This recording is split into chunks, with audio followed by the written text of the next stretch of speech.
దేవుని నివాస స్థలాన్ని మార్చిన మనుష్యులు అనొక మంచి అంశంతో ఏర్పాటు చేసిన ఈ 2 రోజుల క్రీస్తు విజ్ఞాన సభల్లో చేరువచ్చిన మీకందరికీ మరొకసారి నా శుభాభివందనాలు తెలియజేస్తూ, మొదటి రోజు నిన్నటి దినంన హలో దైవజనుల ద్వారా మంచి విషయాలు మనం నేర్చుకున్నాం. ప్రియమైన దేవుని వారలారా, ఈ భూమి మీద మానవ సమాజం దేవుణ్ణి కాదంటుంది. హలో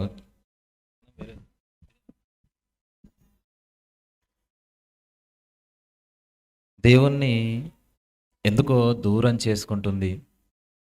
దేవుడు ఈ భూమి మీద ఉన్న మనుషులందరితో ఉండాలనుకుంటున్నాడు, కానీ మనుషులు మాత్రం దేవునికి దగ్గరగా ఉండాలనుకోవట్లేదు. దేవుణ్ణి తమ దగ్గర ఉంచుకోవాలనుకోవట్లేదు.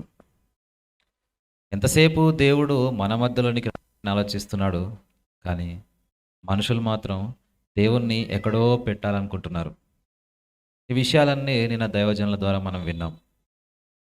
దేవుని నివాస స్థలంగా దేవుడు మనుషులందరూ ఉన్నాడు, కానీ మనిషి మాత్రం దేవునికి ఒక నివాస స్థలాన్ని తన దగ్గర కాకుండా దూరంగా ఎక్కడో ఉంచాలని మనిషి ఆలోచిస్తున్నాడు. నిన్న చాలా విషయాలు మనం నేర్చుకున్నాం. చివరిగా నిన్నటి ప్రసంగాన్ని ముగిస్తూ, ఎందుకు ఈ విధంగా జరిగింది, మనుషులు దేవుణ్ణి ఎందుకు తమ దగ్గర ఉంచుకోవాలనుకోవట్లేదు, తమలో ఉంచుకోవాలనుకోవట్లేదు, ఆయన మన దగ్గరికి రావాలని వెంటపడుతున్న మనుషులు మాత్రము ఆయన్ని దూరం చేసుకుంటున్నారు ఎందుకు అంటే, చివరిలో ఒక మాట చెప్పి ముగించాడు. ఆ మాట చూసుకొని మన వాక్య భాగం వెళ్దాము. ఇది కట్ అవుతుందండి. ఓకే. తెస్సలోనికి రాసిన 2వ పత్రిక, అపోస్తలుడైన పౌలు గారు తెస్సలోనికి రాసిన 2వ పత్రిక 2వ అధ్యాయము 4వ వచనాన్ని చూస్తే ప్రియులారా, అపోస్తలుడైన పౌలు తెస్సలోనికైలకు రాసిన 2వ పత్రిక 2వ అధ్యాయము 4వ వచనం. పేజ్ తీసేయండి, కొంచెం ట్రిబుల్ పెట్టండి వాయిస్ క్లియర్గా వినబడడానికి. Hello, okay, right. అపోస్తలుడైన పౌలు తెస్సలోనికైలకు రాసిన 2వ పత్రిక 2వ అధ్యాయము 4వ వచనం చివరిలో మనం ఈ వాక్యాన్ని చూసుకొని నిన్న ముగించారు దేవజనులు. ఒకసారి ఆ వాక్యాన్ని చదివినట్లయితే ప్రియులారా, ఏది దేవుడనబడునో ఏది పూజింపబడునో దానినంతటినీ ఎదిరించుచు దానికంతటికి పైగా వాడు తన్ను తానే హెచ్చించుకొనుచు తాను దేవుడనని తన్ను కనుపరుచుకొనుచు దేవుని ఆలయంలో కూర్చుండును గనుక. ఇక్కడ ఎవడో ఒకడు ఉన్నాడు, వాడు దేవుని ఆలయంలో కూర్చుండడానికి ప్రయత్నిస్తున్నాడు. అదే కదా అర్థమైంది మీకు. ఏది దేవుడనబడునో ఏది పూజింపబడునో దానినంతటినీ ఎదిరించుచు దానికంతటికి పైగా వాడు తన్ను తానే హెచ్చించుకొనుచు తాను దేవుడనని తన్ను కనుపరుచుకొనుచు దేవుని ఆలయములో కూర్చుండును. ఇప్పుడు దేవుని ఆలయం ఏంటి? నిన్న మనం విన్నాం, మనము జీవము గల దేవుని ఆలయమయున్నామని మీరు ఎరగరా? మనము జీవము గల దేవుని ఆలయం. కానీ ఆ ఆలయంలో దేవుడు ఉండాల్సిన చోట మరొకడు వచ్చి తిష్ట వేశాడంట. అదే చదువుతున్నాం, తాను దేవుడునని కనపరుచుకొనుచు దేవుని ఆలయంలో వాడు కూర్చుండును గనుక. అంటే దేవుడు లేడా? దేవుడు మనలో ఉండాలని ఆయన మన వెంట పడుతున్నాడు, కానీ మనిషి మాత్రం ఆయన ఆలయంగా ఉన్న మనలో ఆయన్ను ఉంచుకోవాలనుకోవట్లేదు. అందుకే వేరొకడు వచ్చేసాడంట, దేవుణ్ణి ఎదిరిస్తూ తానే దేవుణ్ణి కనపరుచుకుంటూ మనుష్యులలోనికి వచ్చిన వాడు మరొకడున్నాడు. వాడున్నాడు కాబట్టే ఈ మానవ సమాజం దేవుణ్ణి దూరం చేసుకుంది. నిన్న విన్నాం మనం. ఎవడు వాడు అంటే మనకందరికీ తెలియదు కాదు, వాడే అపవాది, సాతాను కింద చెప్తాడు 8వ వచనంలో. అప్పుడు ఆ ధర్మ విరోధి అంటాడు, వాడే సాతాను, ధర్మ విరోధి. ఇదే అధ్యాయంలో రెండో అధ్యాయంలోనే 3వ వచనం కూడా చూస్తే, మొదట భ్రష్టత్వం సంభవించి నాశన పాత్రుడకు పాప పురుషుడు బయలుపడితేనే గాని ఆ దినము రాదు. నాశన పాత్రుడకు పాప పురుషుడు బయలుపడాలి. నాశన పాత్రుడకు పాప పురుషుడు అంటే అపవాదికే, ఎవడైతే దేవుని ఆలయంలో కూర్చున్నాడో వానికే ఈ పేర్లన్నీ. నాశన పాత్రుడు వాడే, పాప పురుషుడు వాడే, ధర్మ విరోధి వాడే, సాతాను వాడే, అపవాది వాడే. వాడే ఈ మానవ సమాజానికి తాను దేవునని కనుపరుచుకొనుచు దేవుని నివాస స్థలమైన మనుష్యులలోనికి వచ్చేశాడు. వాడొచ్చి మనుషుల్లో చక్కగా కూర్చున్నాడు. అందుకే మానవ సమాజం ఈ విధంగా మారిపోయింది. అందుకే మానవ సమాజానికి దూరం అయిపోయాడు. దేవుడు మన మధ్యలో ఉండాలనుకుంటున్నాడు, కానీ మన మధ్యలో hello hello hello check hello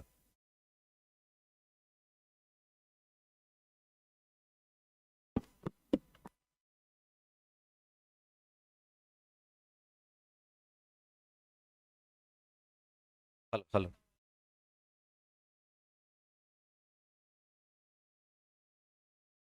hello check hello hello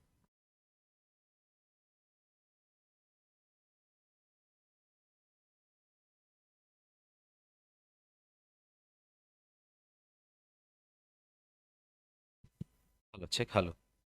okay, ప్రియమైన దేవుని వారలారా, దేవుని ఆలయంలో దేవుడు ఉండాల్సిన చోట అపవాది వచ్చేశాడు. దేవుని ఆలయంలో దేవుడు ఉండాల్సిన స్థలంలో సాతానొచ్చి కూర్చున్నాడు. ఇంతకీ వాడెందుకు కూర్చున్నాడు? మనుషుల్లోనికి వాడెందుకు వచ్చాడు? మనమందరము దేవుని పిల్లలం కదా, మనమందరము దేవుని సంతానం కదా, దేవుడు మన మధ్యలో ఉండాలనుకుంటున్నాడు కదా. మరి అదేంటి వాడొచ్చి కూర్చున్నాడు? మన ఇంట్లో మనకందరికీ ఇల్లున్నాయి. మన ఇంట్లో ఎవరుంటారు? మనం ఉంటాం. మనకు సంబంధించిన వారు ఉంటారు, మన బంధువులు ఉంటారు, మన స్నేహితులు ఉంటారు. అంతేగాని మన చెడు కోరేవాడిని మన ఇంట్లో ఉంచుతామా? మన శత్రువులను మన ఇంట్లో పెట్టుకుంటామా? అసలు రాణిస్తామా? ఒకవేళ వచ్చినా మన దగ్గర నుండి వెళ్ళగొట్టేస్తాం, మన దగ్గర నుండి పారదోలేస్తాం.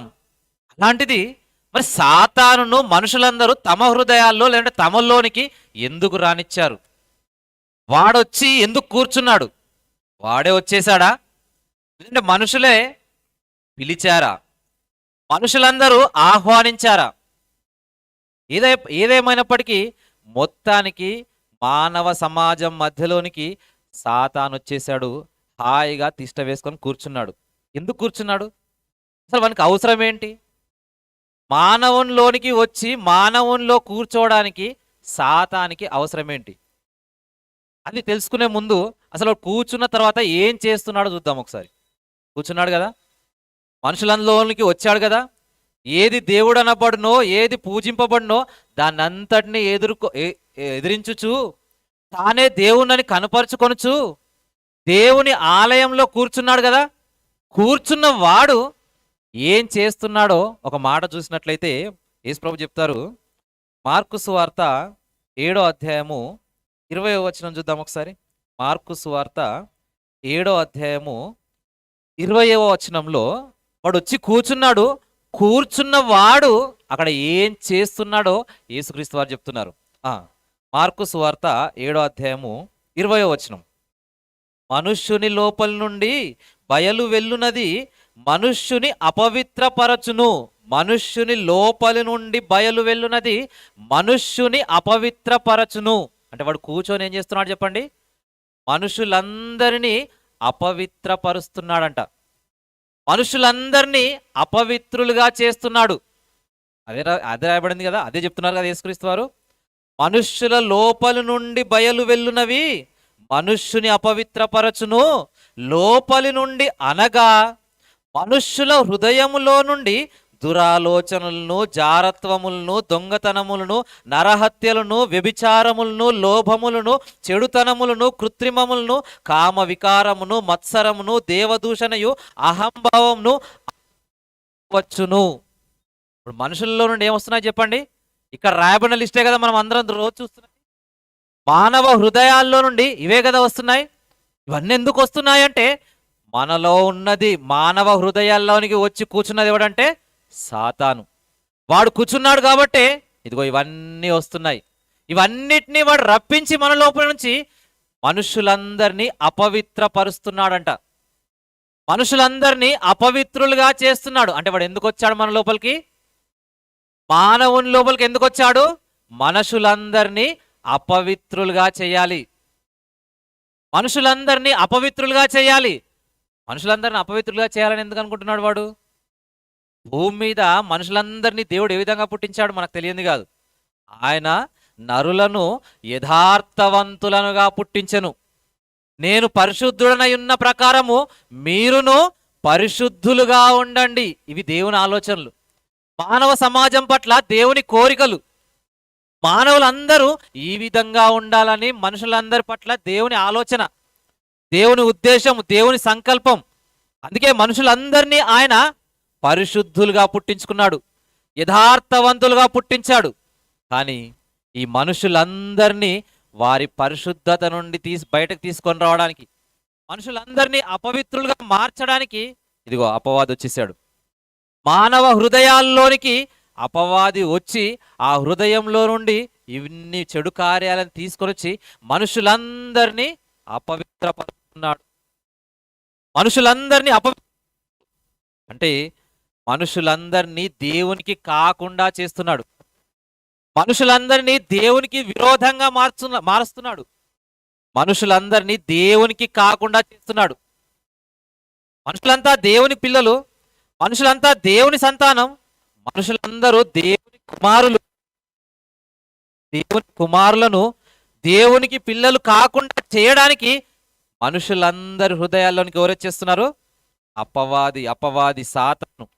అందుకే దేవుని ఆలయంలో దేవుడు ఉండాల్సిన చోట వాడొచ్చి ఎలా కూర్చున్నాడంటే, ఏదో నేను అపవాదిని, నేను దయ్యాన్ని అని చెప్పి మనం ఆహ్వానించామనుకోండి, వాడు వచ్చి కూర్చుంటాడా? అలా అని మనం వాడిని ఆహ్వానిస్తామా? వాడు దయ్యం అని తెలిస్తే. అందుకే వాడు ఏం చేశాడంట? తాను దేవుణ్ణని కనుపరుచుకొనుచు దేవుని ఆలయంలో కూర్చుండును. అంటే వాడు మనలోనికి రావడానికి వాడు మనకి ఎలా కనపరుచుకుంటున్నాడంటే, నేనే దేవుణ్ణి. ఏది దేవుడు అనబడునో, ఏది పూజింపబడునో దాన్ని అంతటినీ ఎదిరించి తానే దేవుణ్ణని మనకు కనపరుచుకుంటూ వాడు మనలోనికి వచ్చి కూర్చున్నాడు. నిజంగా మానవ సమాజంలో ఇప్పుడు ఇన్ని చెడు కార్యాలు చూస్తున్నాం కదా. ఎవరినైనా అడగండి, ఇన్ని చెడు కార్యాలు చేస్తున్నారు కదా, ఎందుకు చేస్తున్నారు అంటే ఇది చెడు కదా, ఇది తప్పు కదా అంటే ఇది ఎందుకు తప్పండి, ఇది కరెక్టే అంటారు. అవునా? తాగుబోతుని పట్టుకొని ఎందుకు తాగుతున్నావు నాయన, నీ శరీరమే పాడవుతుంది కదా అంటే, నా శరీరము నా ఇష్టం, నేను తాగుతాను, నీకెందుకు అంటారు. ఎందుకు? వాడు తాగుతున్నా అది వానికి మంచి కార్యంగా అనిపిస్తుంది. వాడు చేస్తున్న ఆ చెడు కార్యాలన్నీ వాని దృష్టికి మాత్రము అవి మంచిగా అనిపిస్తాయి. ఎందుకు అలా మంచిగా అనిపిస్తున్నాయి? ఎందుకు అవి కరెక్ట్ అనిపిస్తున్నాయి? ఎందుకంటే వాడొచ్చి కూర్చున్నాడు కాబట్టి. తానే దేవుణ్ణని కనుపరుచుకుంటూ మానవ హృదయంలో వాడుండి వాళ్ళందరినీ, మనుషులందరినీ అపవిత్రులుగా చేస్తున్నా తాను దేవుణ్ణని కనపరుచుకుంటున్నాడు కదా. కాబట్టి వాళ్ళకు అర్థం కాకుండా చేశాడు. మనుషులందరూ వాడు చేస్తున్న చెడు కార్యాలు అవి చెడు కాదన్నట్టుగా మనుషులందరినీ మభ్యపెట్టాడు. నిజంగా వాడు వచ్చి కూర్చున్నాడు కదా, కూర్చున్న అపవాది మనుషులందరినీ అపవిత్రపరుస్తున్నాడు కదా. అసలు మనుషులందరినీ అపవిత్రపరచడానికి వానికి మనకి మన విరోధం ఉందా? అపవాది మనల్ని ఎందుకు అపవిత్రపరచాలి? దేవుని పిల్లలైన మనుషులందరినీ అపవాది ఎందుకు చెడగొట్టాలి? ఎందుకు అపవిత్రులుగా మార్చాలి? వాడికి ఏంటి లాభం? వాడు అందరినీ ఎందుకు టార్గెట్ చేశాడు? మనుషుల హృదయాల్లోనికి వాడొచ్చి కూర్చొని మనుషులందరినీ ఎందుకు అపవిత్రులుగా మారుస్తున్నాడు? మనుషులకు అపవాదికి ఉన్న ఆ రిలేషన్ ఏంటి? మనుషులకు అపవాదికి ఉన్న వైరం ఏమైనా ఉందా? మనిషికి సాతానికి మధ్య ఏదైనా విరోధం ఉందా? ఎందుకు వాడు మన హృదయాల్లోనికి రావాలి? ఎందుకు మన దగ్గరికి మనల్ని ఎందుకు అపవిత్రులుగా మార్చాలి? దేవుడిచ్చాడు కదా ఈ జన్మ. దేవుడిచ్చిన మంచి జన్మను మనం చక్కగా ఈ భూమి మీద బ్రతుకుతున్నప్పుడు వాడొచ్చి మనుషులందరినీ ఎందుకు అపవిత్రులుగా చేస్తున్నాడు? నిజంగా ఈ విషయాలన్నీ ఈ విషయాలన్నీ మానవ సమాజానికి తెలియాలంటే ఏ మనిషి చెప్పలేడు. భూమి మీద ఎంతో జ్ఞానవంతులు అనుకుంటున్న వారైనా మీరు అడగండి, ఎందుకు అపవాది మనుషులందరినీ అపవిత్రులుగా చేస్తుంది? అసలు అపవాది అంటేనే మనుషులు ఒప్పుకోరు. నేడు జ్ఞానమున్న సమాజంలో జ్ఞానవంతులము, మేము గొప్పవారమని మనిషి అనుకుంటున్నాడు. కనబడని అపవాదిని ఒప్పుకుంటాడా చెప్పండి? సాతానే మనుషులందరూ విధంగా అపవిత్రులుగా చేసి వాళ్ళందరూ చెడు కార్యాలు చేసే విధంగా ఉందంటే మనుషులు ఒప్పుకుంటారా? ఒప్పుకోరు. కనబడని దుష్టశక్తి ఏంటి, కనబడుతున్న మనిషిని అపవిత్రంగా మార్చడం ఏంటి? అసలు దేవుణ్ణే ఒప్పుకోరు. ఎందుకు? కనబడడు కాబట్టి. అలాంటి దయాన్ని ఒప్పుకుంటారా? అలాంటి సాతాన్ని ఒప్పుకుంటుందా? కనబడని దేవుణ్ణి ఒప్పుకొని కనబడని దయ్యాన్ని అస్సలు ఒప్పుకోలేదు.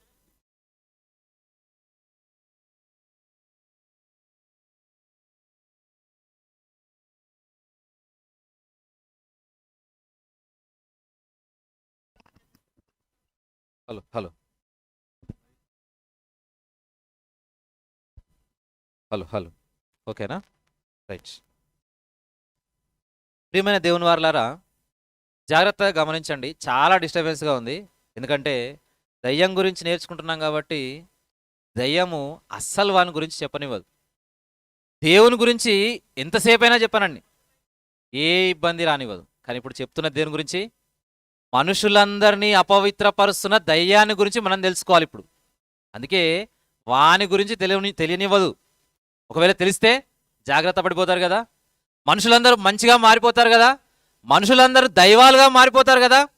అదే వాని టార్గెట్. మనుషులందరినీ అపవిత్రులుగా మార్చాలి, మనుషులందరినీ దేవునికి దూరం చేయాలి. ఎందుకు దూరం చేయాలనుకుంటున్నాడు? ఎందుకు మనుషులందరినీ అపవిత్రులుగా చేయాలనుకుంటున్నాడు? వానికి మనకున్న విరోధం ఏంటి? వానికి మనకున్న వైరం ఏంటి? అసలు దయ్యానికి మనకున్న అసలు సంబంధం ఏంటి? అసలు అసలు కనిపించదు కదా దయ్యము.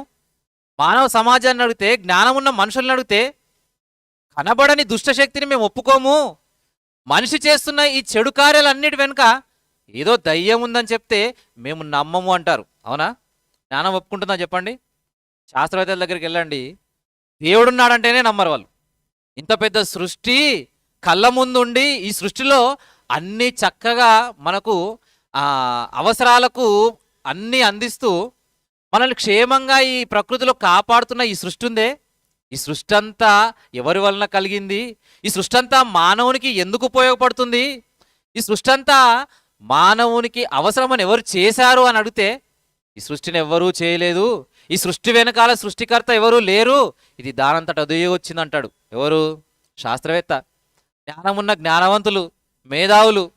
అలాంటిది దయ్యం గాడు ఉన్నాడంటే మానవ సమాజం ఒప్పుకుంటుందా? మనిషి చెడిపోవడానికి వెనకాల దయ్యం ఉందంటే మానవ సమాజం ఒప్పుకుంటుందా? ఒప్పుకోదు. ప్రియులారా, 2 సంవత్సరాల క్రితము ఈ ప్రపంచమంతా ఒక భయంకరమైన రోగంతో బాధపడింది. ఏంటా రోగము? కరోనా. అవునా? ఈ కరోనా అనేది ప్రపంచం అంతటిని వ్యాపించి చాలా మందిని చంపేసింది కదా, చాలా మందిని వైరస్ బారిన పడేసి కరోనా వచ్చేటట్టుగా చేసింది కదా. అసలు ఒక విధంగా చెప్పాలంటే ప్రపంచం అంతా తలుపులు మూసుకొని ఇంట్లో ఉండేలా చేసింది కదా. ఈ కరోనా వైరస్ని ఎవరైనా చూసారా చెప్పండి? కరోనా వైరస్ను చూసిన వారు ఎవరైనా ఉన్నారా? కరోనా వైరస్ కంటికి కనిపించదే. కంటికి కనిపించకపోయినా ఒక చిన్న వైరస్ ప్రపంచం అంతటిని అంత ఇబ్బంది పెట్టగా లేంది.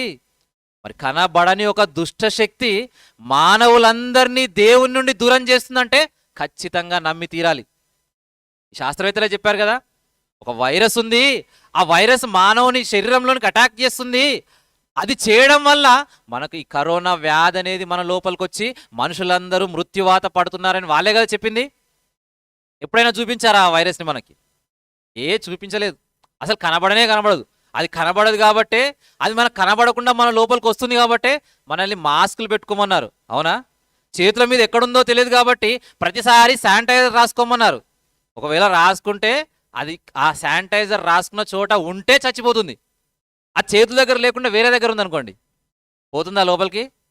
అలా పోయినప్పుడు ఎఫెక్ట్ అయిన వాళ్ళే చాలామంది, ప్రపంచం అంతా దానికి ఎఫెక్ట్ అయింది. అలాగని ఆ కరోనా వైరస్ అనేది కళ్ళకు కనబడేదా అంటే కనబడదు. కనబడకపోయినా ప్రపంచమంతటిని గడగడలాడించింది, రోగం బారిన పడేసింది, హాస్పిటల్లో పడేసింది, చాలా మందిని మృత్యువాత పడేసింది. అలాంటిది మానవ సమాజం అంతా అపవిత్రులుగా మారుతున్న దాని వెనకాల ఒక అదృశ్య శక్తి ఉందంటే ఎందుకు నమ్మరు? నమ్మాలి. వైరస్ను నమ్మిన మానవ సమాజం, మానవ జ్ఞానం అదృశ్య శక్తి ఉందన్న సంగతిని కూడా నమ్మాలి. అలా నమ్మాలనే, ఆ విషయాలన్నీ మనకు తెలియజేయాలనే ఈ విషయాలన్నింటినీ మానవ సమాజానికి తెలియజేసింది ఎవరంటే యేసుక్రీస్తు వారు. ఏ సమస్య అయినా, ఏ ప్రశ్న అయినా మానవ సమాజంలో ఉందంటే దానికి సమాధానం కేవలం క్రీస్తు మాత్రమే చెప్పాలి. మానవ జ్ఞానం ఎక్కడా చెప్పలేదు. ఎందుకంటే దానికి అన్ని విషయాలు తెలియదు కదా. మానవ జ్ఞానానికి ఏమీ తెలియదు. ఏది చెప్పాలన్నా దేవుడే చెప్పాలి. ఏది నేర్పించాలన్నా మనిషికి యేసుక్రీస్తే చెప్పాలి. ఎందుకు అపవాది మనుషులందరినీ అపవిత్రులుగా మారుస్తుంది? మనుషులందరినీ వ్యభిచారులుగా ఎందుకు చేస్తుంది? మనుషులందరినీ నరహంతకులుగా ఎందుకు మారుస్తుంది? మనుషులందరినీ దేవునికి విరుద్ధంగా బ్రతికే విధంగా మానవ సమాజం పైన ఎందుకు అది పగబట్టింది? ఎవరు చెప్తారు చెప్పండి? ఏ మానవుడు చెప్పలేడు. అది చెబితే యేసుక్రీస్తే చెప్పాలి. యేసుక్రీస్తు వారు మాత్రమే ఈ మానవ సమాజానికి సత్యం చెప్పేవాడు. అందుకే ఆయన అన్నాడు, నేనే సత్యము. ఆయనే సత్యము. ఆయన చెప్పాలి. ఆయన ఏం చెప్తున్నాడో ఒక మాట చూద్దాం ప్రియులరా. ప్రకటన గ్రంథము 3వ అధ్యాయము 21వ వచనం మనం వాక్య ప్రకటనగా చదువుకున్నాం కదా. ప్రకటన గ్రంథము 3వ అధ్యాయము 21వ వచనం చూడండి. 21వ వచనం జాగ్రత్తగా చూడాలి, అందరూ చూడాలి. నేను జయించి నా తండ్రితో కూడా ఆయన సింహాసనమునందు కూర్చుండి ఉన్న ప్రకారము జయించు వానిని నాతో కూడా నా సింహాసనం నందు కూర్చుండనిచ్చెదను. ఇది చాలాసార్లు చదువుకున్నాం మనం. ఇక్కడ ప్రభు ఏం చెప్తున్నాడంటే, నేను జయించాను, జయించి నా తండ్రి సింహాసనం పైన కూర్చున్నాను. బాగుంది. యేసుక్రీస్తు వారు జయించారా? జయించారు. ఏం జయించారు? ఈ లోకాన్ని జయించారు, దుష్టుని జయించారు, దయ్యాన్ని జయించాడు. ఆయన ఈ భూమి మీద మనిషిగా బ్రతికి వీటన్నిటినీ జయించాడు. జయించిన ఆయన ఎక్కడున్నాడంట? తండ్రి తనకిచ్చిన సింహాసనం, తండ్రి సింహాసనం పైన కూర్చొని ఉన్నాడంట. అదే కదా చెప్తున్నాడు ఇక్కడ. నేను జయించి తండ్రితో కూడా ఆయన సింహాసనం నందు కూర్చుండి ఉన్న ప్రకారము. ఇప్పుడు యేసుక్రీస్తు వారు ఎక్కడున్నారు? తండ్రి సింహాసనం మీద ఉన్నాడు. నేను తండ్రి సింహాసనం మీద కూర్చున్నాను అని చెప్పి ఇక్కడ మనుషులందరూ తెలుసుకోవాల్సిన ఒక అద్భుతమైన విషయాన్ని యేసుక్రీస్తు వారు చెప్తున్నారు. ఏం చెప్తున్నారంటే, కూర్చున్న ప్రకారము జయించువానిని నాతో కూడా నా సింహాసనమునందు కూర్చుండనిచ్చెదను. ఇదండి అపవాదికి మనుషులపై ఉన్న పగ. ఇక్కడ ఏం పగ ఉందని మీరు అనుకోవచ్చు. ఏముంది? యేసుక్రీస్తు వారు ఏమంటున్నారు? నేను జయించాను, నా తండ్రి సింహాసనం మీద కూర్చున్నాను. ఇదిగో దేవుని పిల్లలారా, దేవుని ప్రజలైన మనుషులారా, మీరందరూ కూడా జయించాలి. మీరు జయిస్తే నాతో కూడా నా తండ్రి సింహాసనం మీద కూర్చుంటారు. ఏంటా సింహాసనం? ఏంటా సింహాసనం? ఈ మనుషులందరికీ ఒక సింహాసనం ఉంది. ఈ మనుషులందరూ కూర్చోవలసిన ఒక సింహాసనం ఉంది. ఆ సింహాసనం ఎవరికి దక్కుతుంది అంటే అది జయించిన వారికి దక్కుతుంది. నేను జయించాను, ఈ లోకాన్ని జయించాను, సాతాన్ని జయించాను, ఈ లోకాశల్ని జయించాను, మరణాన్ని జయించాను, నా తండ్రి ఇచ్చిన సింహాసనం పైన కూర్చున్నాను.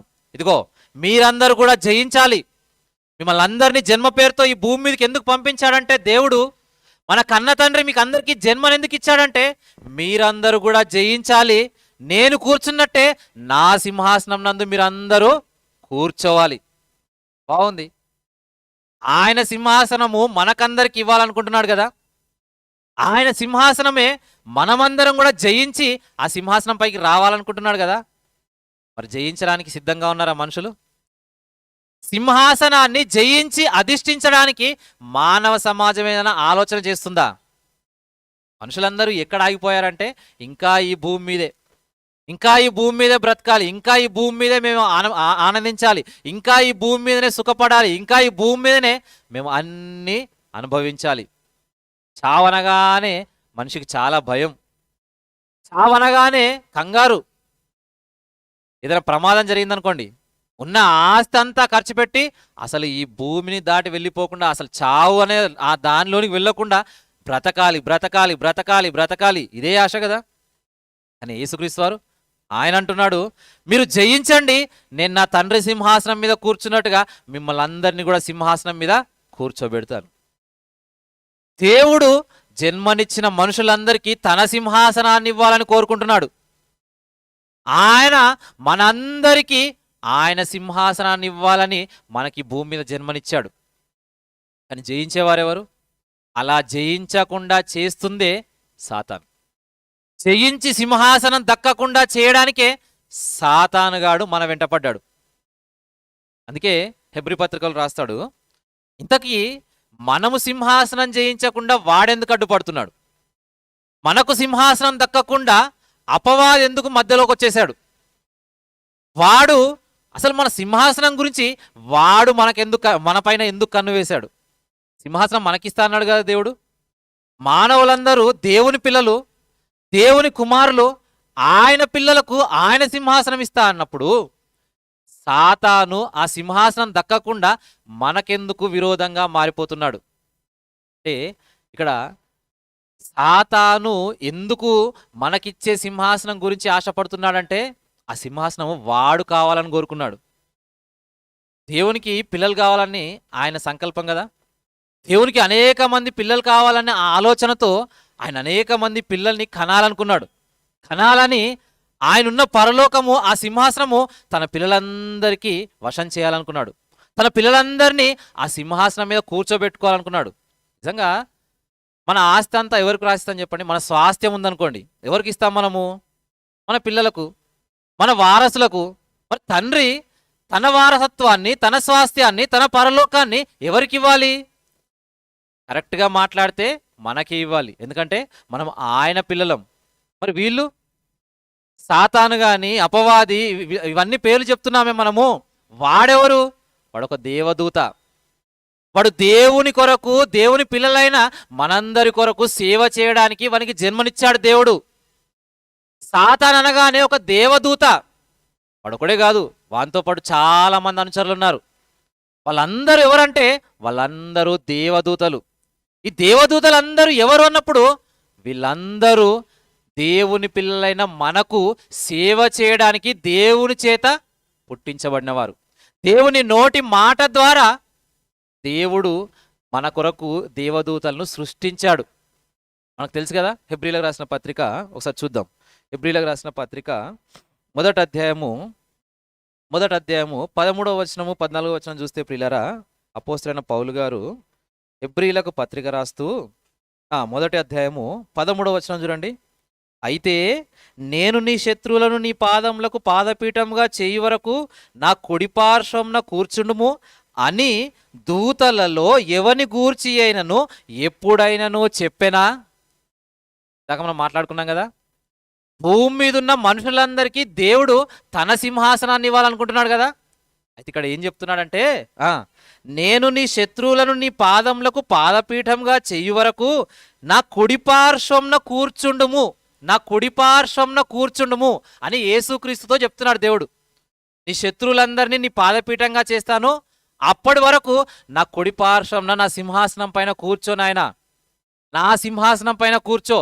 అదేవిధంగా జయిస్తారు కదా, జయించిన నా పిల్లలందరికీ కూడా ఆ సింహాసనాన్ని ఇవ్వు అని ఎవరితో చెప్తున్నాడంట? కింద చెప్తున్నాడు, కూర్చుండుము అని దూతలలో ఎవరిని గూర్చి అయినను ఎప్పుడైనను చెప్పేనా? దూతలకు చెప్పలేదా? దూతలకు ఆయన సింహాసనం ఇస్తా అని దేవుడు ఎక్కడా కూడా చెప్పలేదు. ఆయన సింహాసనం ఎవరికి? ఆయన స్వాస్థ్యం ఎవరికి? ఆయన గర్భవాసం నుండి వచ్చిన మనకే, ఆయన నుండి పుట్టిన మనుషులందరికీ ఆయన సింహాసనం ఇద్దాం అనుకున్నాడు. దేవదూతల్ని ఎందుకు చేశాడు చెప్పండి, కింద చెప్తాడు 14వ వచనంలో, వీరందరూ రక్షణయను స్వాస్థ్యం పొందబో వారికి పరిచారం చేయుటకై పంపబడిన సేవకులైన ఆత్మలు కారా. ఈ దేవదూతలందరూ ఎవరు? సేవకులైన ఆత్మలు. రక్షణయను స్వాస్థ్యము పొందబో వారికి పరిచారం చేయడానికి వాళ్ళని పుట్టించాడు. దేవదూతలందరినీ మనకు సేవ చేయడానికి దేవుడు పుట్టించాడు, మనకు సేవ చేయడానికి కలగజేశాడు. అంటే ఈ సాతాను గాని దేవదూతలు గాని దేవుడు ఎందుకు చేశాడు అన్నప్పుడు మన కొరకే, మనకు సేవ చేయడానికే, మనకు పరిచారం చేయడానికే. ఈ భూమి మీద మనుషులందరూ రాబోతున్నారు నా పిల్లలు. ఈ భూమి మీద కంటే ముందే పరలోకంలో కొన్ని కోటాను కోట్ల దేవదూతలు. ఈ కోటాను కోట్ల దేవదూతలన్నీ దేవుడు తన పిల్లలైన వారందరికీ పరిచారం చేయడానికి పుట్టించాడు. ఈ భూమి మీదకి రాకముందే ప్రకటన గ్రంథం 5:11 ఉంటుంది, పరలోకమందే కోటాను కోట్ల దేవదూతలున్నాయి. ఈ దేవదూతలన్నీ కూడా ఎందుకు పుట్టించబడ్డాయి, ఎందుకు సృష్టించబడ్డాయి అంటే మనుషులందరికీ, దేవుని పిల్లలందరికీ పరిచారం చేయాలి, దేవుని పిల్లలందరికీ సేవ చేయాలి. సేవకులైన ఆత్మలు కారా. దేవదూతలు అనగానే సేవ చేసేవి. అలాంటి దేవదూతల్లో ఈ సాతాను కూడా ఒక దేవదూత. ఈ సాతాను కూడా దేవుడు సృష్టించిన దేవదూతల్లో ఒక దేవదూత. ఒకప్పుడు బాగానే ఉండేది, కానీ ఎప్పుడైతే దేవుడు తనకు పిల్లలు కావాలనుకున్నాడో, ఎప్పుడైతే దేవుడు తన కొరకు పిల్లల్ని కనాలనుకున్నాడో, ఆ పిల్లలందరికీ ఆ పరలోకాన్ని స్వాస్థ్యంగా ఇవ్వాలనుకున్నాడో, ఆ విషయాలన్నీ తెలుసుకున్న దేవదూతలో పుట్టిందండి ఒక ఆలోచన. దేవదూతలందరికీ దక్కని ఆ పరలోకము పిల్లలకు దక్కుతుందన్న ఆలోచన ఎప్పుడైతే దేవదూతలో కలిగిందో అప్పుడు మొదలైంది. అదే కింద చెప్తాడు చూడండి, హెబ్రీలకు రాసిన పత్రికలోనే 2వ అధ్యాయము 5వ వచనం చూడండి. 5వ వచనం 2వ అధ్యాయము 5వ వచనము, మనము మాట్లాడుచున్న ఆ రాబోవు లోకంను ఆయన దూతలకు లోపరచలేదు. నిజంగా మాట్లాడితే ప్రియులారా, పరలోకంలో దేవుడు పిల్లలు కావాలనుకున్నాడు కదా. ఈ పిల్లలు కావాలనుకున్నప్పుడు అక్కడ పుట్టించుకున్నది ఎవరిని? ముందుగా యేసుక్రీస్తు వారు పుట్టారు, ఆ తర్వాత పరిశుద్ధాత్మ దేవుడు, ఆ తర్వాత ఎవరు పుట్టారు చెప్పండి? ఇంకా ఎవరు లేరు. వాళ్ళు ముగ్గురు ఉన్నప్పుడే పరలోకంలో కొన్ని కోటాను కోట్ల దేవదూతలు ఉన్నాయి. మరి ఆదాము ఎప్పుడు వచ్చాడు? ఆదాము పరలోకంలో కనబడలేదు. ఆదాము ఎక్కడా? భూమి మీద 6వ దినంన దేవునిలో నుండి వచ్చాడు. అవునా? ఎప్పుడు పుట్టాడా ఆదాము? భూమి మీద ఈ ప్రకృతి అంతా కలగజేయబడిన తర్వాత చివరిలో 6వ దినంన ఆదాము పుట్టాడు. ఆదాము పుట్టకముందే పరలోకంలో కోటాను కోట్ల దేవదూతలు ఉన్నాయి. ఆ కోటాను కోట్ల దేవదూతలు ఉన్నప్పుడే, ఆదాము రాకముందే, ఆదాము నుండి ఇన్ని కోట్ల మంది భూమి మీదకి రాకముందే దేవుడు ఒక మాట చెప్తున్నాడు ఇక్కడ. ఆయన చదవండి ఒకసారి 5వ వచనం, మనము మాట్లాడుచున్న ఆ రాబోవు లోకమును ఆయన రాబోవు లోకము దూతలకు లోపరచలేదు. అంటే దూతలు సేవకులైన ఆత్మలు కదా, అవి పని చేయడానికి పుట్టించబడ్డాయి కదా, మనుషులందరికీ సేవ చేయడానికి పుట్టించబడ్డాయి కదా. మరి వాటికి ఎలా ఇస్తాడు? దేవుడివ్వాలనుకున్న పరలోకము, దేవుడివ్వాలనుకున్న ఆయన స్వాస్థ్యము ఒకవేళ ఇస్తే ఆయన వారసులుగా రాబోతున్న మనకివ్వాలి, అంతే కదా. మన పిల్లలకు మనం ఆస్తినిచ్చినట్టే దేవుడు తన పిల్లలమైన మానవులందరికీ తన స్వాస్థ్యాన్ని, తన పరలోకాన్ని ఇవ్వాలనుకున్నాడు, తన సింహాసనాన్ని ఇవ్వాలనుకున్నాడు. ఇవి సేవకులు పని చేయడానికి. కాపటికి మనం పుట్టలేదు, మనం పుట్టక ముందే దేవుడు తన పిల్లలకు ఈ పరలోకాన్ని ఇవ్వాలనుకుంటున్నాడు, ఈ సింహాసనాన్ని ఇవ్వాలనుకుంటున్నాడు. అంటే మేమెప్పుడు సేవ చేస్తూనే ఉండాలా? మేమెప్పుడు వీళ్ళకు సేవ చేస్తూ సేవకులుగానే ఉండాలా? మాకు పరలోకం అనేది దక్కదా? మాకు పరలోకం అనే స్వాస్థ్యము కలగదా, రాదా? అయితే మేము ఎందుకు సేవ చేయాలి? మాకు కూడా ఆ సింహాసనం కావాలి. కొన్ని కోట్ల సంవత్సరాలుగా దేవునికి, ఆయన పిల్లలైన యేసుక్రీస్తుకి, పరిశుద్ధాత్మ దేవునికి సేవ చేస్తూనే ఉన్నామే. ఇంకా పిల్లలు వస్తారంట, వాళ్ళందరికీ కూడా మేము సేవ చేయాలా? వాళ్ళందరినీ కూడా మేము సంరక్షించాలా? వాళ్ళందరికీ కూడా మేము పని చేయాలా? మాకు లేదా ఈ సింహాసనము?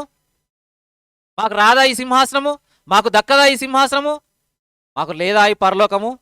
మనము మాట్లాడుచున్న ఆ రాబోవు లోకము ఆయన దూతలకు లోపరచలేదు. అంటే దేవదూతలకు దక్కదా ఈ లోకము? దక్కదు అని తెలిసిన ఆ దేవదూతలు, అందులో సాతాను దానిలో పుట్టిన ఒక చెడు ఆలోచనే ఇదిగో మానవులకు సాతానుకు మధ్య వైరం తీసుకొని వచ్చింది.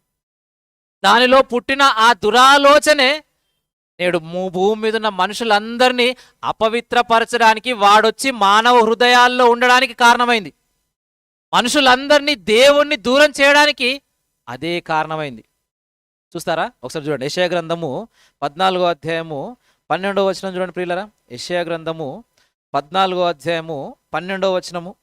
యెషయా గ్రంథము 14వ అధ్యాయము 12వ వచనం. తేజో నక్షత్రమా, వేకువ చుక్క, నీవెట్లు ఆకాశం నుండి పడితివి? జనములను పడగొట్టిన నీవు నేలమట్టం వరకు ఎట్లు నరకబడితివి? నేను ఆకాశం నాకెక్కిపోయేదను, దేవుని నక్షత్రములకు పైగా నా సింహాసనమును హెచ్చింతును. మనలో ఆలోచన ఏమొచ్చిందో చూడండి. సేవకులుగా పుట్టింపబడిన సేవకులైన ఆత్మలలో ఒక ఆత్మకి, ఒక సేవకునికి వాని మనసులో పుట్టిన ఆలోచనను దేవుడు మనకు తెలియజేస్తున్నాడు.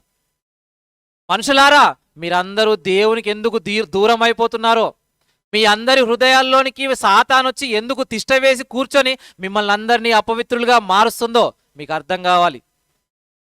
మీకు ఈ లోకాన్ని చేయక ముందే, మిమ్మల్ని అందరినీ ఈ భూమి మీదకి పంపించక ముందే, మీకు అందరి కొరకు పరలోకాన్ని స్వాస్థ్యంగా ఇవ్వాలనుకున్న రోజే, మీకు అందరి కొరకు నేను సింహాసనాన్ని సిద్ధపరిచినప్పుడే ఒక దేవదూతలో పుట్టిన ఆలోచన ఏంటో మీకు తెలియాలి. అదే చెప్తున్నాడు. మన మనసులో ఎలాంటి ఆలోచన పుట్టిందంట? నేను ఆకాశంనకెక్కిపోయేదను, దేవుని నక్షత్రములకు పైగా నా సింహాసనాన్ని హెచ్చింతును. ఎవరి సింహాసనానికి పైగా అంట? దేవుని నక్షత్రాలకు పైగా వాని సింహాసనం అంట. దేవుని నక్షత్రాలు ఎవరు? దేవుని నక్షత్రాలు ఎవరు? కనబడుతున్న ఆకాశంలో ఉన్న నక్షత్రాలు అవి కావండి. దేవుని నక్షత్రాలు అనగానే దేవుని పిల్లలైన మనమే. మనల్నే దేవుడు నక్షత్రాలుగా పోలుస్తున్నాడు.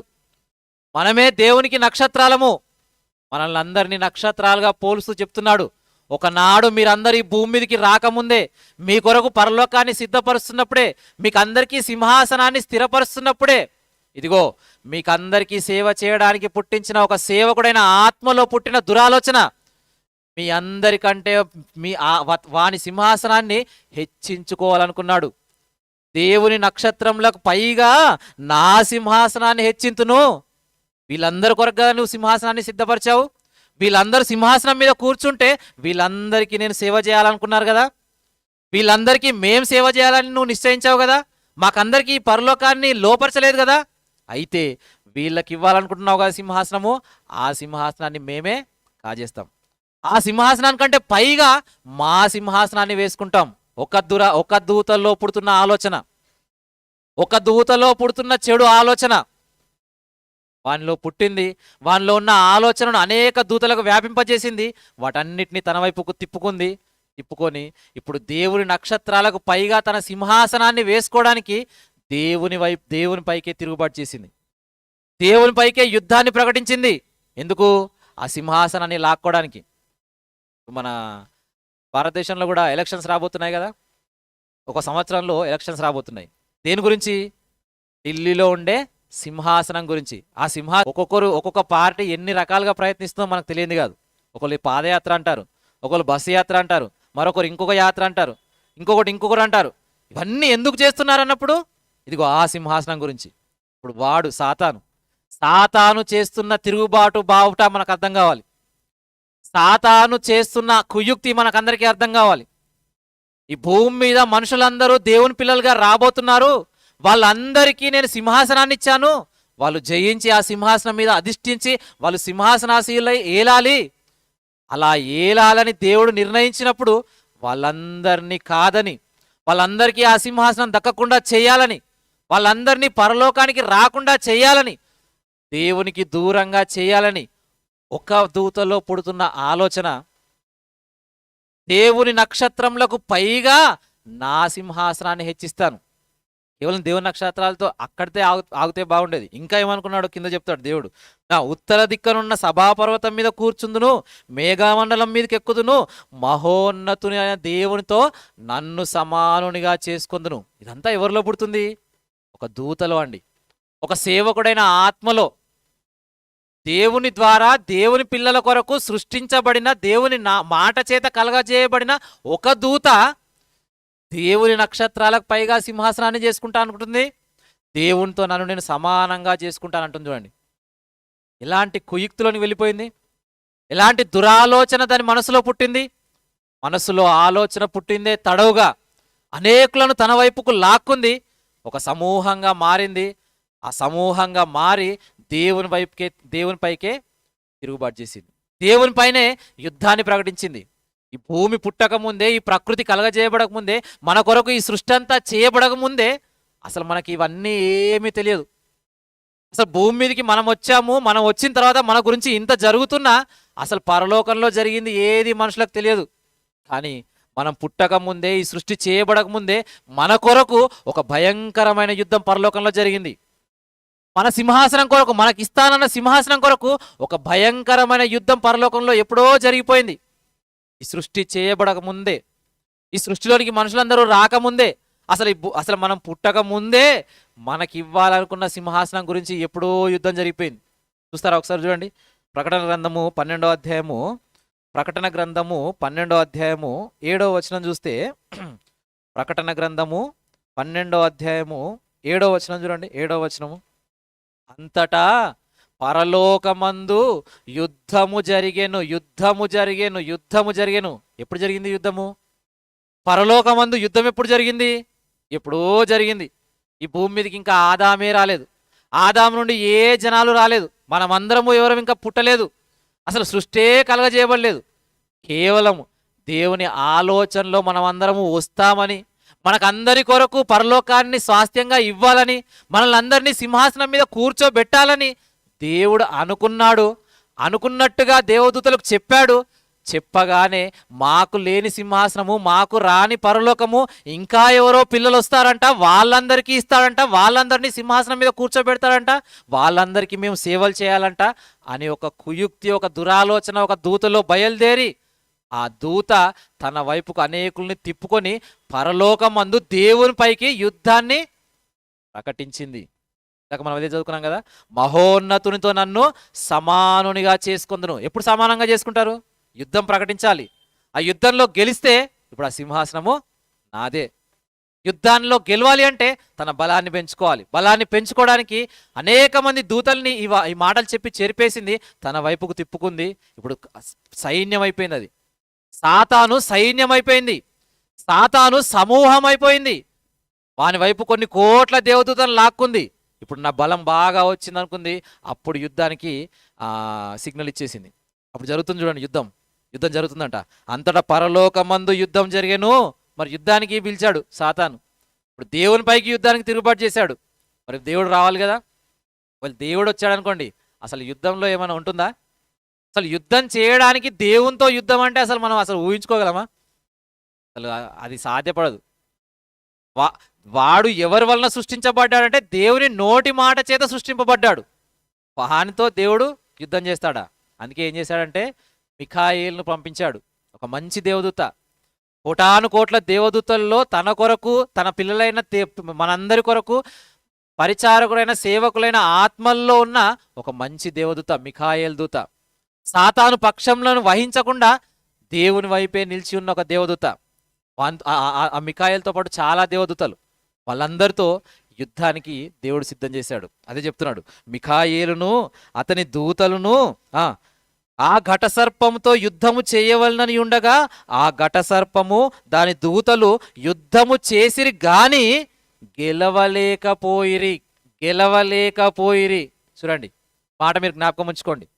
మిఖాయేలుతో అతని దూతలతో దేవుడు సాతాను పైకి యుద్ధాన్ని పంపించాడు. అయితే ఈ సాతాను వాని దూతలు యుద్ధం చేశారు. ఆ సింహాసనం కోసం యుద్ధం చేశారు. మహోన్నతునితో సమానంగా ఉండడానికి, ఆ సింహాసనాన్ని లాక్కోవడానికి. కానీ గెలిచారా? గెలవలేదు. మిఖాయేలు దూతతోనే సాతాను గెలవలేకపోయింది. మిఖాయేలు అతని దూతలతో యుద్ధం జరిగితే ఆ యుద్ధంలో సాతాను వాని దూతలు ఓడిపోయాయి. ఓడిపోయిన వాళ్ళు ఏం చేయబడ్డారో చూడండి. కింద 8వ వచనంలో, ఆ ఘటసర్పమును దాని దూతలను యుద్ధం చేసిరు కానీ గెలవలేకపోయిరి గనుక పరలోకమందు వారికి ఇక స్థలము లేకపోయేను. అంటే ఇదంతా ఎక్కడ జరుగుతుంది? పరలోకంలో. పరలోకంలో జరుగుతుంది. పరలోకంలో ఉన్న సంఘటన, ఒకనాడు పరలోకంలో జరిగిన సంఘటన, మనుషులందరి కొరకు జరిగిన యుద్ధం. ఆ యుద్ధంలో సర్పం, ఘట సర్పం అనగానే సాతాను వాని దూతలు ఓడిపోయాయి. ఇక వాళ్ళకు పరలోకంలో స్థలాన్ని లేకుండా చేశాడు. అప్పటి వరకు పరలోకంలో ఉన్నాయి. దేవుడు మనందరి కొరకు అక్కడున్న దేవుని కొరకు సేవకులుగా పుట్టించుకున్నాడు. చక్కగా సేవ చేసుకుంటా ఉండాల్సిన ఆ దూతలు వారిలో వచ్చిన ఒక దురాలోచన బట్టి దేవుని పైకి యుద్ధాన్ని చేశాయి, గెలవలేకపోయాయి. ఇక పరలోకంలో వారికి స్థలం లేకుండా పోయింది. చూడండి, పరలోకాన్ని కావాలని కోరుకుంది, పరలోకంలో దేవుని సింహాసనాన్ని కోరుకుంది, దేవుని నక్షత్రాలకు పైగా తన సింహాసనాన్ని దక్కించుకోవాలనుకుంది. కానీ పరలోకంలోనే స్థలం లేకుండా పోయింది. అప్పుడు ఏం జరిగింది? 9వ వచనంలో చెప్తాడు, కాగా సర్వలోకంను మోసపుచ్చుచు అపవాది అనియు సాతాననియు పేరుగల ఆది సర్పమైన ఆ మహాఘట సర్పము పడద్రోయబడెను, అది భూమి మీద పడద్రోయబడెను. ఎక్కడ పడద్రోయబడ్డది? యుద్ధం జరిగింది, ఓడిపోయింది. ఓడిపోయిన దానికి ఇక పరలోకంలో స్థలం లేదు. అక్కడ లేకుండా దేవుడు ఎక్కడికి దోసేశాడంటే భూమి మీదకి దోసేశాడట. అక్కడి నుండి ఈ భూమి మీదకి వచ్చింది ఎవరు? సాతాను, వాని దూతలు. ఘట సర్పం అన్నాడు, ఆది సర్పం అన్నాడు, ధర్మ విరోధి, ఇవన్నీ దానికే పేర్లు, వానికే పేర్లు. ఇప్పుడు పరలోకంలో యుద్ధం చేసింది సింహాసనం కొరకు, అక్కడ గెలవలేకపోయింది మిఖాయేలుతో, భూమి మీదకి వచ్చింది. భూమి మీదకి వచ్చి ఇప్పుడు దానికి దక్కని సింహాసనం ఎవరికి దక్కబోతుంది? మనకు. భూమి మీదకి వచ్చింది. భూమి మీదకి ఎవరు వచ్చారు? ఆదాం వచ్చాడు. ఆ తర్వాత హవ్వమ్మ వచ్చింది. ఆదామవ్వల నుంచి కయీను, హేబెలు, షేతు, ఆయా తరాల్లో జనాలు వస్తూనే ఉన్నారు. ఇప్పుడు మనము. భూమి మీద మానవ జీవితాలు ప్రారంభమయ్యాయి. దేవుని సంకల్పంలో భాగంగా మానవ జన్మ స్టార్ట్ అయింది. అలా స్టార్ట్ అయింది మొదలు. వాడు ఎక్కడికి త్రోయబడ్డాడు? భూమి మీదకి పడద్రోయబడ్డాడు. ఇప్పుడు వాడి టార్గెట్ అంతా ఏముంటుంది చెప్పండి? మనకు దక్కని సింహాసనం కొరకు అది పరలోకంలో యుద్ధం చేసింది, అక్కడ అది గెలవలేకపోయింది. ఇప్పుడు భూమి మీదకి వచ్చిన తర్వాత మరలా మనకు దక్కాలని అది ఏమైనా ఆలోచిస్తుందో చెప్పండి? మనందరినీ చక్కగా దేవుని సింహాసనం దగ్గరికి వెళ్ళిపోండి, మీరు అందరూ, మీకు దేవుడు పరలోకం ఇస్తా అన్నాడు, మీకు అందరికీ సింహాసనాలు సిద్ధపరిచాడు, నేను అక్కడే ఉన్నాను, నేను దాని కొరకు యుద్ధం చేశాను, ఓడిపోయాను, ఇక మీకు ఏం ప్రాబ్లం లేదు, మీరు వెళ్ళి ఆ సింహాసనం మీద కూర్చోండి అంటుందా? లేదు. నాకు దక్కని సింహాసనము, ఆ సింహాసనం దక్కకుండా నన్ను భూమి మీదకి పడద్రోశాడు.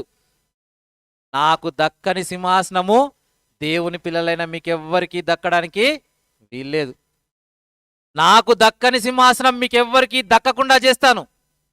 నాకు దక్కని సింహాసనము భూమి మీద మానవుల్లో ఏ ఒక్కరికి దక్కకుండా చేస్తాను. ఇక్కడ చెప్పాడు, సర్వలోకంను మోసపుచ్చుచు, చదివారు కదా, కాగా సర్వలోకంను మోసపుచ్చుచు అపవాది అనియు సాతాననియు పేరుగల ఆది సర్పమైన ఆ మహాఘట సర్పము పడద్రోయబడెను. అంటే అది మనల్ని అందరినీ మోసపుచ్చి ఈ సింహాసనం మీదకి వెళ్లకుండా మనుషులందరినీ చేయడానికి అది ప్రయత్నిస్తుంది. అందుకే వాడు మనలోనికి రావడానికి ప్రయత్నం చేశాడు, మానవ హృదయాల్లోనికి రావడానికి ప్రయత్నం చేశాడు, మనుషుల హృదయాల్లో కూర్చుండడానికి ప్రయత్నం చేశాడు. అలా కూర్చుండడానికి ప్రయత్నం చేసే తానే దేవుణ్ణి కనపరుచుకొని మానవ హృదయాల్లోనికి వచ్చేశాడు. అలా వచ్చి మనుషులందరినీ అపవిత్రపరుస్తున్నాడు, అపవిత్రపరిచి మనుషులందరినీ దేవునికి దూరం చేస్తున్నాడు. ఆయనేమో మనల్ని ఆయన దగ్గరికి చేర్చుకోవాలి, ఆయన ఉన్న సింహాసనం మీదకి తీసుకొని వెళ్ళాలి, ఆయన ఉన్న పరలోకాన్ని మనకి ఇవ్వాలని ఆయన మన వెంబడి పడుతున్నాడు. మనుషులందరూ ఆయన విడిచిపెట్టి సాతానికి అవకాశం ఇచ్చి సాతాన్ ద్వారా దేవునికి దూరం అయిపోతున్నారు. మనల్ని అందరినీ అపవిత్రపరిచి మనకి ఇవ్వాలనుకున్న సింహాసనాన్ని దక్కకుండా చేస్తుంది సాతాను. కాబట్టి మనుషులందరినీ దేవునికి దూరం చేస్తుంది ఎవరంటే సాతాను, అపవాది. వాని మాయలో పడిపోయింది మానవ సమాజం, వాని కుయుక్తిలో పడిపోయింది మానవ సమాజం. మనుషులందరికీ ఇవ్వాల్సిన సింహాసనము మనుషులకు దక్కకుండా చేయడానికి విపరీతంగా కష్టపడుతుంది. అందుకే చెప్పాడు పేతురు గారు, మీ విరోధి అయిన అపవాది గర్జించు సింహం వలె ఎవరిని మృంగుదునా అని వెదకుచూ తిరుగుచున్నాడు. మిమ్మల్ని అందరినీ మింగేయాలని చూస్తున్నాడు, మీకు అందరికీ సింహాసనం దక్కకుండా చేయాలని చూస్తున్నాడు. అందుకే మానవ హృదయాల్లోనికి ప్రవేశించింది, మానవ హృదయాలను అపవిత్రం చేసింది, అపవిత్రులుగా చేసి దేవునికి దూరం చేసి ఆ సింహాసనం దక్కకుండా చేసింది. విషయము మనుషులకు తెలియక మనుషులందరూ ఇంకా ఈ లోకం కొరకే, ఇంకా ఈ లోకంలో ఉన్న వాటి కొరకే, ఇంకా ఆ అపవాది మాయలోనే ఉండిపోయి మనుషులందరూ అసలు పరలోకం గురించి ఆలోచించకుండా చేస్తుంది. మనుషులందరికీ అసలు పరలోకం ఉంది, ఒకవేళ దేవుని కొరకు బ్రతకకపోతే నరకం ఉంది. ఈ విషయాలన్నీ ఏవి కూడా అర్థం కాకుండా మానవ సమాజానికి చేసిందంటే సాతాను. జ్ఞానాన్ని ఇచ్చేసింది, చాలా జ్ఞానవంతులను చేసేసింది. అలా జ్ఞానాన్ని ఇచ్చేసి ఈ జ్ఞానమే మిమ్మల్ని కాపాడుతుంది, ఈ జ్ఞానమే మానవ సమాజానికి అవసరము, దేవుని జ్ఞానం అవసరం లేదు. ఎన్నో శాస్త్రాలను తీసుకొని వచ్చింది భూమిపైకి, చాలా శాస్త్రాలను తీసుకొని వచ్చి ఆ శాస్త్రాలన్నింటినీ నేర్చుకునేలా చేసింది. జీవశాస్త్రం అన్నది, జంతు శాస్త్రం అన్నది, అంతరిక్ష శాస్త్రం అన్నది, చాలా శాస్త్రాలను చేసి ఆ శాస్త్రాలన్నింటినీ చదువుకోవడానికి మీరు అక్కడికి వెళ్ళిపోండి. మీరు దేవుని దగ్గరికి రావద్దు, బైబుల్ దగ్గర రావద్దు, దేవుని సన్నిధికి రావద్దు, దేవుని మీటింగ్స్కి రావద్దు, దేవుని గురించి వినొద్దు. మీరందరూ చేయాల్సింది ఏంటంటే లోక జ్ఞానంలో పడి మీరందరూ నాశనానికి వెళ్ళిపోవాలి. ఈ శాస్త్రాలన్నింటినీ నేర్చుకోండి, దేవునికి దూరం కండి. దేవుడు లేనే లేడు, దయ్యము లేదు, పరలోకము లేదు, నరకము లేదు. శాస్త్రాలన్నింటినీ కనిపెట్టింది, ఈ శాస్త్రాలన్నింటినీ పెట్టి అసలు బైబిల్ని మరుగు చేసింది. బైబిల్ అనేది అసలు శాస్త్రానికి సరిపోదు, బైబిల్ అనేది వాస్తవం కాదు, బైబిల్ అనేది ఒక మత గ్రంథం అని చెప్పేసింది. అందుకే అందుకే బైబిల్లో ఉన్న ఈ సత్యాలన్నీ మానవ సమాజానికి తెలియజేయాలనే ఈ శాస్త్రం బైబిల్ని ఏ విధంగా కప్పిపెట్టి బైబిల్ని మానవ సమాజానికి తెలియకుండా బైబిల్లో ఉన్న ఈ రహస్యాలన్నీ, మనుషులందరికీ ఒక లోకం ఉంది, ఆ లోకంలో దేవుడు మనకు ఒక సింహాసనాన్ని వేశాడు, ఆ సింహాసనాన్ని అధిష్ఠించడానికి మనుషులందరూ దేవుని కొరకు బ్రతికి దేవుడున్న మహాలోకానికి వెళ్ళాలి, అపవిత్రులుగా మారిపోకూడదు. ఈ విషయాలన్నీ తెలియకుండా బైబిల్ని మానవ సమాజానికి అందకుండా చేసేసింది. అందులో ఉన్న జ్ఞానాన్ని అందకుండా మనోనేత్రాలను మూసేసింది ఈ శాస్త్రం పేరట, ఈ శాస్త్రాల పేరట. అందుకే ఈ శాస్త్రాల కంటే మించింది బైబిల్, సకల శాస్త్రాలను మించింది బైబిల్, సకల శాస్త్రాలను మించిన జ్ఞానము బైబిల్లో ఉందని తెలియజేయడానికే. ఆ బైబిల్ దగ్గరకు వస్తేనే మనుషులందరి కళ్ళు తెరవబడతాయి, మనుషులందరి మనోనేత్రాలు వెలిగించబడతాయి, అసలైన లోకమేంటో, నిజమైన లోకమేంటో, నిజమేంటో, సత్యమేంటో తెలుస్తుందనే విషయాన్ని తెలియజేయడానికే ఒక మంచి షార్ట్ మూవీ మీ ముందుకు తీసుకొని వచ్చాం. సకల శాస్త్రాలను అధిగమించిన బైబిల్, శాస్త్రాలన్నిటికీ మించిన జ్ఞానము బైబిల్లో దేవుడు రాయించి పెట్టాడు. నిజంగా ఇప్పుడు మనం అంతా మాట్లాడుకున్నాం కదా, దేవుని సింహాసనము, పరలోకము, నరకము, ఇవన్నీ శాస్త్రాలు చెప్తాయో చెప్పండి? మానవ జ్ఞానానికి ఏమైనా తెలుస్తుందా? తెలియదు, కేవలం బైబిల్ మాత్రమే చెప్తుంది. అవి చెప్పకుండా ఉండడానికే ఇదిగో శాస్త్రాల పేరిట ఈ లోకంలో మానవ జ్ఞానాన్ని దించింది. ఆ జ్ఞానంతో బైబిల్ అనే జ్ఞానాన్ని మరుగు చేసింది. కానీ ఈ బైబిల్ అనేది ఎంత గొప్పదో, బైబిల్లో ఎంత జ్ఞానం ఉందో, మానవుడు శాస్త్రం పేరిట ఎన్నో జ్ఞాన సంగతులు చెప్పాడు కదా, ఆ జ్ఞాన సంగతులన్నీ బైబిల్ చెప్పలేదా? వాటికి మించిన జ్ఞానం ఏమైనా చెప్పిందా? ఈ విషయాలన్నీ ఈరోజు మీరు మూవీలో చూడబోతున్నారు. కాబట్టి సకల శాస్త్రాలను అధిగమించింది బైబిల్. ఆ బైబిల్ని చదివితేనే మనకు మరో లోకం ఉందని తెలుస్తుంది. మనం అందరం ఈ భూమి మీదకి వచ్చింది దేవుని పిల్లలుగా, దేవుడిచ్చే ఆ సింహాసనాన్ని మనం అధిష్ఠించడానికే దేవుడు మనకు ఈ జీవితాన్ని ఇచ్చాడు. ఆ సింహాసనం మనకు దక్కకుండా చేయాలనే ఒక అదృశ్య శక్తి మన వెంబడి పడి మనలోనికి వచ్చి మనల్ని అపవిత్రులుగా మార్చి మనల్ని దేవునికి దూరం చేసి ఆ సింహాసనం దక్కకుండా చేస్తుంది. ఆ విషయాలన్నీ నేర్పించడానికే దేవుడు మానవ సమాజంలోనికి బైబిల్ని తీసుకొని వచ్చాడు.